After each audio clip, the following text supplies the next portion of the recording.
the Trump administration is claiming a win after the Albanese government lifted a long-standing ban on US beef.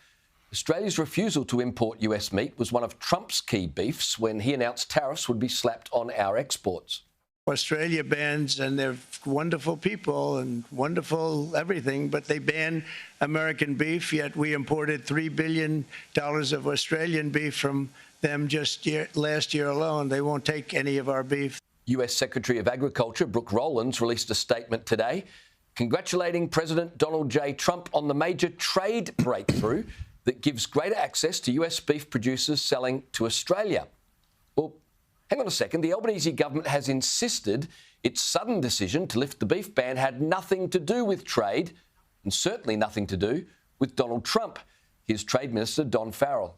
We don't link biosecurity issues with trade issues. They're separate issues. So it's all just a weird coincidence that our government lifted the ban just a few weeks after Trump threatened massive tariffs on our pharmaceuticals.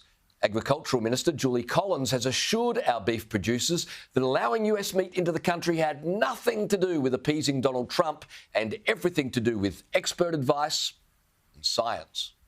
This is a decision based on science. This has been a science-based assessment. Based on science, it has been done by experts and it is based on science. As I've said, this is a science-based decision. My experts are assured and are confident.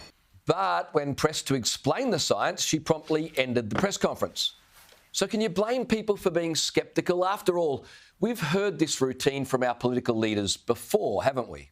It is based on science. Our medical experts. The science tells us. That science and that logic. Our health experts. Follow the science. Exact science. The health experts. The science is what will get us through this.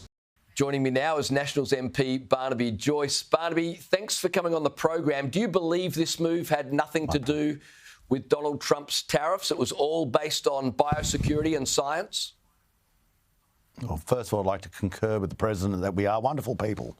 And next thing, I would say that he seems to have correlated the two things, the change and the negotiation, when really this should be an issue for the Chief Veterinary Officer as to the efficacy of the US system in making sure that bovine spongiform encephalopathy, I think that's it, does not come into Australia. It's not just a risk for the cattle, it's also a risk for you. You don't want to be consuming that meat.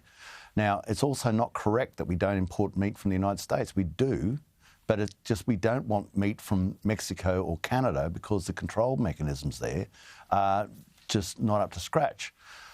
To be quite frank, Australia's going quite well. We have a very good beef market at the moment. I declare my interest. My family are part of it. But and America's still going to buy our beef. They need to. So any tariff is really just a tariff on them. They need the grinding beef for the hamburger trade.